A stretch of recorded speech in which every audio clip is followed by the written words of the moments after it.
आज त नौनलाई छस् त। तिमी जस्तो हो त महिना दिनमा नुहाउने। मेरो त 28-29 दिन भयो कि जिउ चिलाइहाल्छ। आजकल तिमी जस्तो राम्रो केटी नै पाइँदैन। हाम्रो आमा त स्याम्पल पिसै हो नि। कहाँ भेटेछन् कुनै हाम्रा बाले। त्यसको असर मलाई सोच परिरहेको छ यहाँ। फेरि बिहाको कुरा ननिकाल है आमा। तिमीले बासँग चाँडै बिहा गरेर के पायो भन त? तँलाई पाइन तँलाई। तिमीले हात दिनु सिकायौ। अब म यो ब्यानर कसरी च्यात्ने त्यो सिकाउँछु। Excuse me. नेपालीमा भन, अंग्रेजी बुझ्दिन।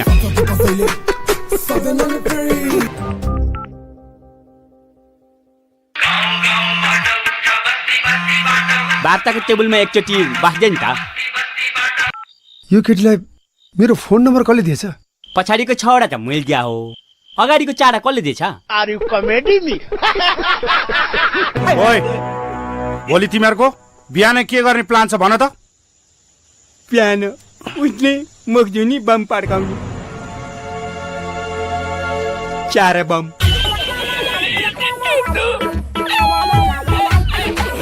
पानी त आउँछ। कहिले आउँछ? मरेपछि। आज मर्यो कान्छा, भोलि पानी खान्छ। प्लिज मलाई हेल्प गर्नु। बस। Thank you. रेडियो नेपालको बिहानको सम्पूर्ण प्रसारण यही सकिन्छ। जय नेपाल।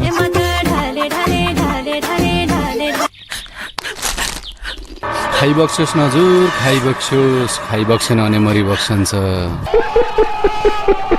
अब त चाउ चाउ खाऊ। चाउ चाउ हुट्याउँछ। 50 लाखमा 10 रुपियाँ त्यो चाउ चाउको झोल। यस्तै त हो नि पोरो, जहिले यस्तै त। मारे नि आमा। ओए ठाउँको ठाउँ नथित न। मैले मात्र कौडी खेलेर भयो, मेरो बच्चाले चाहिँ खेल्नु पर्न। तिम्रो एउटी गइन्जास। काजी साहब नमस्कार। अब तेरो बिहा गर्नुपर्छ छोरा। हुन्छ हो आमा, तर सहान ल्याए अर्काले सही हुँदो रहेछ।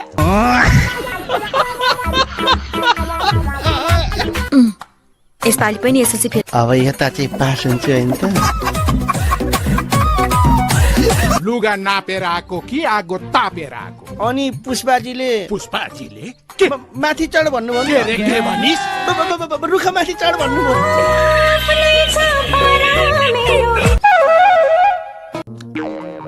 आवी वतारे हटे त्यसका बाजे। के गो? रंगा भएर उडाएर ल्याउनलाई।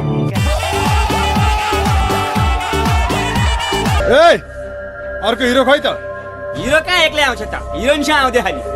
खत्तम। अब के गर्छस् त केटो? उसैलाई उडाइदियो मैले। मेरो खराब पानी छ, मेरो खराब। साला मैले धर्रा र घण्टाघरको लभ परे फर्स्ट टाइम देखेला।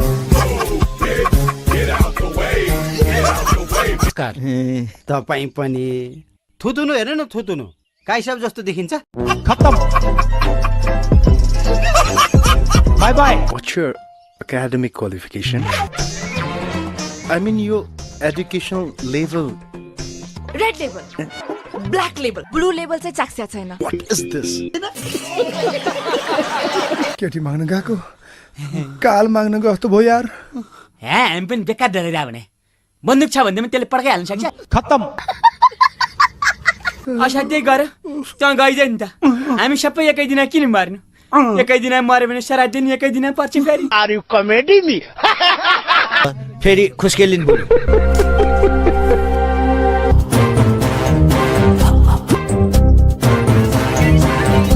चुम्बकले फलाम तानेपछि के अडिन्थ्यो?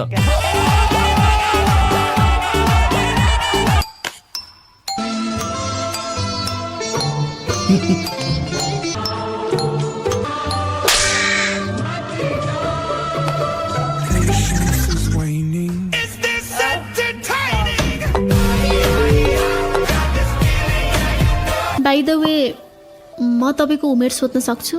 सक्नुहुन्छ, तर म बताउन सक्दिनँ। 18? बाबा कस्तो केस। वास्तवमा आजभन्दा 18 वर्ष अगाडि मलाई 18 वर्षको भन्थे। उतार चढाव छ, हामी जीवित छौँ।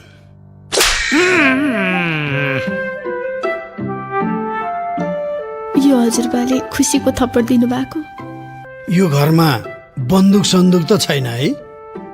किन? कहीँ हजुरबा एकदमै खुसी हुनुभयो भने? तपाईँ यो घरको को? वास्तवमा अनुसन्धान गरेर भन्नु पर्दा म यो घरको मालिक। मालिक? त्यस्तो त देखिँदैन। मालिक भन्ने बित्तिकै अनुहार विनोद चौधरीसँग मिल्नु पर्छ भन्ने छ। तपाईँले बिहेको बारेमा केही सोच्नु भएको छ? केटा मान्छे हुँ, बिहेको बारेमा अहिले सोच्दिनँ। किन? केटाहरूले बिहेपछि मात्रै सोध्छन् किन बिहे गरेछु भनेर। नमस्कार, मेरो नाम चाहिँ उद्वेग प्रसाद मनोहरलाल पवित्र हृदय उपाध्याय। यो मेरो मात्र नाम हो, छिमेकीहरूको होइन। अनि त्यहाँ गएर गर्नुपर्ने के? बिहे गर्ने, बिहे। के बिहे? सुन्यौ तिमीहरूले? बिहे रे केही छैन। पैसा आउँछ भनेदेखि बिहे मात्रै होइन, म त श्राद्ध पनि छोड्दिन्छु। खराब पानी छ मेरो खराब। शाला मटर चढेर आएपछि त माग्नेले नि सलाम भेट्दो रहेछ। अनि मैले बिहा गर्ने भने केटी तपाईँ नै हो? नियुक्ति स्थायी नै हो? यो निर्णय लिनुभन्दा पहिला तपाईँ कुनै मानसिक अस्पतालमा भर्ना हुनु भएको छैन?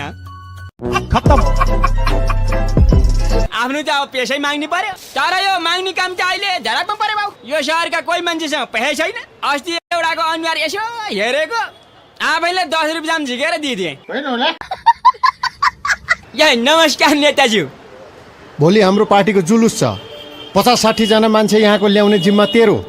ल्याउन सक्छस्? केलाई नसक्ने हजुर? ल, बच्चा चाहिँ ल्याउने होइन नि। बिहे त भएको छैन, बच्चा कहाँ ल्याउनु? जुलुस कहिले? आउने सोमबार। बोलेपछि पक्का भइगयो नि। पैसा माग्नु पर्दैन? पैसा चाहिएको छ। सबै पार्टीका मान्छेसँग पैसा लिन्छन्। यिनीहरू त मान्छे सिद्धिउने पार्टीका हुन्। देखि नसुमा गोहीका छालाको जुत्ते लाएको। पैसा ल्यायो भने भोलि मेरो छाला जुत्ता लाउँछ नि, थाहा पाउँछ।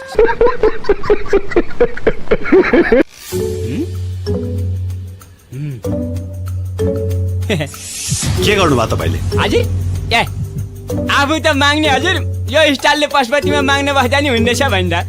खत्तम। By by, Tata, good by. त्यसका बाजे अब चिन्नस् माग्ने काका। यो कोट र टाई भन्ने चिज पनि यस्तै छ, हेर्नुहोस् न। अब यो कोट लगाएको देखेपछि यसले मलाई विनोद चौधरी नै भन्ठाने होला। अहिले एकछिनमा तेरो फ्याक्ट्रीमा जागिरै लगाइदियो भने आपतै पर्छ फेरि। यो अहिलेसम्म नारायणको कार्ड नदेखा खरानी बुढालाई फ्याट्टैसँग बिहेको कार्ड दिएको बौलाएर मर्यो। श्रीमान। हजुर। श्रीमान। के गर्ने? यस्तो मिठोसँग श्रीमान भन्ने शब्द सुन्न पाउने नै यही अदालतमा हो। घरमा त हो श्रीमान, आज भात पकाउने। उहु